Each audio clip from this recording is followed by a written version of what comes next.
प्रतियोगिता परीक्षा में सम्मिलित होने वाले सभी अभ्यर्थियों को जीएस विजन पटना परिवार की ओर से शुभकामना एवं आशीर्वाद है। मित्रों, आपके पास एक सप्ताह का मात्र समय है और मैंने सोचा कि क्यों नहीं अंतिम समय की रणनीति आपके साथ साझा करूं। इसलिए मैंने फेसबुक लाइव प्रोग्राम के माध्यम से आपसे जुड़ने का प्रयास किया और मुझे लगता है कि मैं आपके सामने जो कुछ बातें रखूंगा उससे आपको फ़ायदा होगा। मेरे सभी प्यारे अभ्यर्थियों, मेरा मानना है कि एक सप्ताह का समय जो है आपके लिए, आपकी सफलता के लिए बहुत ही महत्वपूर्ण है। अगर इस समय का सही ढंग से सदुपयोग किया जाए तो 100% सफलता हासिल की जा सकती है। मित्रों, एक सप्ताह का समय कोई ज़्यादा तो नहीं है, लेकिन मैं ये कहना चाहता हूँ कि एक सप्ताह आपको कैसे रहना है। एक सप्ताह आपको अपनी दिनचर्या को ठीक रखना है। भोजन सुपाच्य होना चाहिए, रिलैक्स रहिए, खुश रहिए, नेगेटिव प्रवृत्ति के लोगों से बचिए, अपने कॉन्फिडेंस लेवल को बढ़ाइए, अपने आत्मविश्वास को बढ़ाए रखिए, क्योंकि अगर इस सप्ताह में आपका कॉन्फिडेंस लेवल गिरा तो आपकी तैयारी पर पानी फिर जाएगा। जब बाजार में बहुत सारी बातें चल रही हैं, सोशल मीडिया में बहुत सारी बातें आ रही हैं कि बिहार पुलिस और सेवा आयोग जो परीक्षा कंडक्ट कर रहा है उसमें बहुत मेला फायदा है, हो सकता है, लेकिन अभी इससे बचना है। अभी इस तरह की बातें सुनने के बाद आपके मन में नकारात्मक भाव आ सकता है और आपका कॉन्फिडेंस लेवल गिर जाएगा और बहुत सारे लोग जो हैं आपके मनोबल को गिराने का भी प्रयास कर रहे हैं। तो ऐसी बातों को सुनने के बाद आपकी जो तैयारी है वो तो खत्म हो जाएगी। इसलिए अब इन चीज़ों से दूर रहिए, कंट्रोवर्सी से अपने आप को बचाइए और पूरी तरह से स्वस्थ रहिए। रात में पूरी नींद लीजिए। बहुत सारे विद्यार्थी ये कह रहे हैं कि मैंने 2 बजे रात तक, 3 बजे रात तक डिस्कशन किया, चिंता में नींद नहीं आ रही है। ऐसी अगर प्रवृत्ति आ जाए तो हो सकता है कि आपकी तैयारी बेहतर होने के बाद भी आप परीक्षा हॉल में बेहतर परिणाम नहीं दे सकें। इसलिए आप अपने दिनचर्या को ठीक रखिए, अपने जो मित्र मंडली है उनके साथ, जो आप तैयारी कर रहे हैं उनके साथ निरंतर तैयारी करते रहिए। कम से कम 1 सेट का प्रैक्टिस कीजिए और ऐसा सेट उठाइए जिसमें कम से कम गलती हो। बहुत सारे बाजार में सेट हैं, उसमें बहुत सारी गलतियां भी हैं। अब समय नहीं है कि आप उन गलतियों को ढूंढ पाएंगे और मैं समझता हूं कि आपको अगर लगे कि ये सेट मानक के अनुकूल है, इसमें गलती कम है, तो ऐसे सेटों को कम से कम 1 सेट जरूर बनाइए। और जो फोकस है, ये फोकस जो है आप करेंट अफेयर्स पर अधिक कीजिए। करेंट अफेयर्स का जो सेक्शन है वो बहुत महत्वपूर्ण है। करेंट अफेयर्स अकेले लगभग 20 अंक का रोल निभाता है। करेंट अफेयर्स को अगर फोकस किया जाए तो हम ये कहना चाहेंगे कि पिछले 1 वर्ष के जो घटनाक्रम है, चाहे वो राष्ट्रीय घटनाक्रम हो, अंतर्राष्ट्रीय घटनाक्रम हो या बिहार से जुड़ा हुआ कोई महत्वपूर्ण घटनाक्रम हो, उस पर फोकस कीजिए। और जैसे मैं आपके सामने एग्जाम्पल के तौर पर कह सकता हूँ कि पिछले 1 वर्ष में अंतर्राष्ट्रीय स्तर पर, राष्ट्रीय स्तर पर बहुत सारी घटनाएं घटी हैं, उसको ध्यान से आप देखिए एक बार सरसरी निगाह से। जितने अंतर्राष्ट्रीय सम्मेलन हुए, राष्ट्रीय स्तर पर कोई अगर महत्वपूर्ण उपलब्धि हुई है, भारत सरकार के द्वारा कुछ नए कार्यक्रम पिछले 1 वर्ष में कोविड काल के दौरान अगर शुरू किए गए हैं तो उस पर फोकस कीजिए। अंतर्राष्ट्रीय सम्मेलन हुए हैं जिसमें भारत सरकार की ओर से प्रधानमंत्री ने प्रतिनिधित्व भी किया है वर्चुअल मीटिंग के माध्यम से, अब इस पर फोकस कीजिए। अब बिहार सरकार के कुछ भी कुछ ऐसी योजनाएं हैं जो बहुत महत्वपूर्ण हैं, जैसे 7 निश्चय पार्ट 1 है, पार्ट 2 है, वो महत्वपूर्ण हो जाता है। कोविड काल के दौरान राष्ट्रीय स्तर पर वैक्सीनेशन का जो कार्यक्रम चल रहा है वो बहुत ही महत्वपूर्ण है। ओमिक्रॉन का खतरा सामने आ रहा है राष्ट्र के सामने, अंतर्राष्ट्रीय स्तर पर, उसको थोड़ा ध्यान दीजिए। खेल जगत से जुड़ी हुई घटनाएं महत्वपूर्ण है। खेल पिछले 1 वर्ष के जो खेल के जो महत्वपूर्ण जो आयोजन हुए हैं उस पर फोकस कीजिए। आईसीसी हुआ है T20 का, और ग्रैंड स्लैम हुआ है टेनिस में, क्रिकेट का जो आयोजन हुआ, फीफा का आयोजन हुआ है, हॉकी से जुड़े हुए बहुत महत्वपूर्ण मैचेज हुए हैं, उस पर थोड़ा सरसरी निगाह दौड़ाइए। बहुत सारे बुक्स और चर्चा में रहे हैं पिछले 1 वर्ष में, और उनके जो लेखक हैं वो भी चर्चा में रहे हैं, उस पर नज़र रखिए।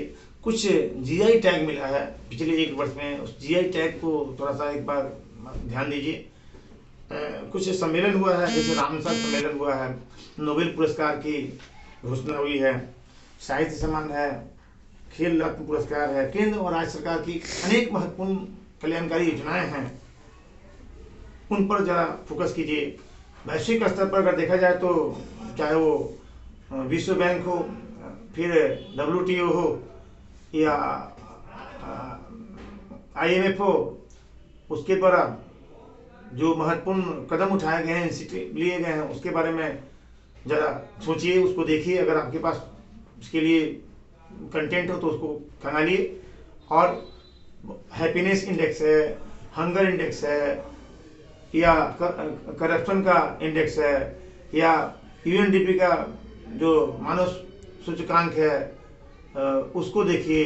राज्यों के मानव सूचकांक से संबंधित आंकड़ों को देखिए। फिर आपको अभी मैं बता दूं कि 2019 में एक महत्वपूर्ण घटना घटी आर्थिक जगत में कि हमारा जो सेंट्रल स्टैटिस्टिकल ऑर्गेनाइजेशन था, केंद्रीय सांख्यिकी संगठन, उसको समाप्त करके NSO के रूप में परिवर्तित किया गया है। उसके द्वारा बहुत से आंकड़े जारी किए गए हैं, उस पर ध्यान दीजिए। भारत में अगर देखा जाए तो 5 राज्यों में चुनाव होने वाले हैं। चुनाव से जुड़े हुए जो घटनाक्रम है, किन किन राज्यों में चुनाव होने वाले हैं, कितनी सीटें हैं, चुनाव आयोग किसमें भूमिका क्या है, मुख्य चुनाव आयोग कौन है, दो अन्य चुनाव कौन है। फिर आपको संसद का सत्र चल रहा है। पिछला सत्र जो है मानसून सत्र खराब हुआ था, और उसके बाद पिछले 1 वर्ष के भीतर पेगासस किसान आंदोलन, कृषक कानून, 3 कृषि कानून बहुत महत्वपूर्ण रहे हैं। और आपको मालूम है कि 2 राज्य जो है पंजाब और हरियाणा, जो कृषि का बहुत बड़ा हब है, और उससे किसान और किसान आंदोलन का बहुत महत्वपूर्ण संबंध रहा है, इस पर जरा फोकस कीजिए। इस तरह बिहार में त्रिस्तरीय पंचायत चुनाव संपन्न हो गया है 11 चरणों में, उससे जुड़ा सवाल महत्वपूर्ण हो सकता है। 7 निश्चय पार्ट 1, 7 निश्चय पार्ट 2, अभी मैं बता दूं कि 2020 से 2025 तक 7 निश्चय पार्ट 2 बिहार सरकार की एक महत्वाकांक्षी योजना है, उस पर थोड़ा फोकस कीजिए। और जो आपदा के समय, विशेषकर कोविड पैंडेमिक के समय भारत सरकार के द्वारा जो कदम उठाए गए हैं, उससे कुछ महत्वपूर्ण प्रश्न बनते हैं, खासकर मेडिकल साइंस के क्षेत्र में, उसको फोकस कीजिए। तो करंट अफेयर्स एक ऐसा पोर्शन है, एक ऐसा सेगमेंट में जहां आप औरों से बेहतर कर सकते हैं, इसलिए करंट अफेयर्स आपके लिए बहुत महत्वपूर्ण। दूसरा सेगमेंट जो मैं फोकस करना चाहता हूँ, इतिहास का क्वेश्चन 17 से 20 हो सकता है, तो एक बार कम से कम इतिहास के तीनों पार्ट को, एंशिएंट, मेडाइवल, मॉडर्न को ठीक से एक सरसरी निगाह से देख लीजिए। उसके बाद साइंस का जो सेक्शन है उसको, खासकर बायोलॉजी का जो सेक्शन है, और विभिन्न जो डिजीज हैं, चाहे वायरल डिजीज हो, चाहे बैक्टीरियल डिजीज हो, चाहे अन्य जो डिजीज हैं, उस पर फोकस कीजिए। वैक्सीनेशन का कार्यक्रम चल रहा है, तो मैं समझता हूँ कि साइंस में तीनों पोर्शन महत्वपूर्ण है, लेकिन बायोलॉजी ज़्यादा महत्वपूर्ण है। इस तरह भारतीय राज्य व्यवस्था से 8 से 10 क्वेश्चन आ सकते हैं, और भारतीय राज्य व्यवस्था में राष्ट्रपति का चुनाव अगले वर्ष होने वाला है, उपराष्ट्रपति का चुनाव होने वाला है, 5 राज्यों में विधानसभा चुनाव होने वाला है। तो चुनाव से जुड़ी खबरें जो है महत्वपूर्ण हो जाती हैं। मौलिक अधिकार देख ही लीजिएगा, 3 ट्रिपल तलाक जो एक कानून का रूप ले चुका है। समान नागरिक संहिता बहुत चर्चा में है आजकल, दिल्ली हाईकोर्ट के फैसले के बाद, और इसके अलावा मैं आपसे कहूँगा कि थोड़ा इकोनॉमिक्स का जो सेक्शन होता है उसको देख लीजिए कि इकोनॉमी जो है खासकर करेंट इकोनॉमी पर ज़्यादा फोकस करना है। करेंट इकोनॉमी अंतर्राष्ट्रीय और राष्ट्रीय स्तर के साथ राज्य स्तर पर फोकस करना है। ऐसे बिहार दारोगा परीक्षा में, प्रारंभिक परीक्षा में बिहार से जो है क्वेश्चन कम आते हैं, फिर भी संभावना है कि क्वेश्चन आ सकता है। और मैं यही कहूँगा कि आप इस समय एकदम अपने आप को रिलैक्स रखिए, खुश रखिए, नेगेटिव चीज़ों से बचिए। बहुत सी बाजार में नकारात्मक बातें चल रही है, उससे बचने का प्रयास कीजिए, क्योंकि सोशल मीडिया के माध्यम से आपके कॉन्फिडेंस लेवल को गिराने का भी प्रयास किया जा रहा है। और ऐसी परिस्थिति में आपको ये जो है आपकी तैयारी कमजोर पड़ सकती है। अपने कॉन्फिडेंस और विजेता का हमेशा चेहरे पर विजेता का भाव रखिए। आप ये सोच के जाइए कि मुझे विजयी होना है। और मैं उम्मीद करता हूँ कि अगर आप पूरी योजनाबद्ध तरीके से एक सप्ताह का समय का सदुपयोग करेंगे, रात में अच्छी नींद लेंगे, रात में देर रात तक जगने से बचिए। बहुत सारे बच्चे ऐसे कह रहे हैं कि रात भर मैंने पढ़ाई की, ये अच्छी बात नहीं है। अभी से अपनी दिनचर्या, और मेरा मानना है कि शनिवार को शाम 8 बजे तक ही पढ़िए, उसके बाद आराम से 9 बजे सो जाइए, सुबह उठिए, स्नान ध्यान करके थोड़ा योगा कीजिए और परीक्षा के लिए निकल पड़िए हल्का नाश्ता करके। और मैं समझता हूँ कि वो आपका जो फेशियल एक्सप्रेशन होगा, आपके अंदर का कॉन्फिडेंस लेवल होगा, उस समय वो माने महत्वपूर्ण होगा। आप कोशिश कीजिए कि एक सप्ताह का जो समय है उसको सही तरीके से और व्यवस्थित तरीके से निकालिए। बहुत मुश्किल नहीं है और आप आसानी से परीक्षा में 70 क्वेश्चन अटेम्प्ट आपके लिए बहुत महत्वपूर्ण रखता है। अगर आप 65 से 70 क्वेश्चन अटेम्प्ट लेते हैं, चूँकि नेगेटिव मार्किंग भी है, ज़्यादा रिस्क नहीं लेना है। 65 से 70 नंबर तक आप सही करने का प्रयास कीजिए, बाकी जो है चीज़ें छोड़ दीजिए। ज़्यादा रिस्क लेने की जरूरत नहीं है, क्योंकि इसमें खतरा भी है।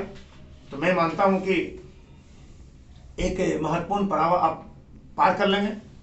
और जीएस बिजनेस क्लासेज पटना परिवार आपकी पीटी की पढ़ाई में भी आपके साथ रहा है। और मैं अगले फेसबुक लाइव प्रोग्राम के माध्यम से मैं बताऊंगा कि मुख्य परीक्षा के लिए, दौड़गा मुख्य परीक्षा के लिए जीएस बिजनेस क्लासेज पटना परिवार क्या करने वाला है। मैं आपको विश्वास दिलाना चाहता हूं कि अगर आप अच्छा करके आइएगा तो मैं तमाम बिहार झारखंड के साथ जितने भी इस परीक्षा में शामिल होने वाले एस्पिरेंट्स हैं उनको एक बार फिर मैं शुभकामनाएं देता हूं। और ये मैं वादा करता हूं कि मेंस की परीक्षा के लिए हम लोगों ने काम करना शुरू कर दिया है। बहुत जल्द मेंस जब पीटी हो जाएगा तो मेंस के लिए भी हम लोग टेस्ट और क्लास स्टार्ट कर देंगे।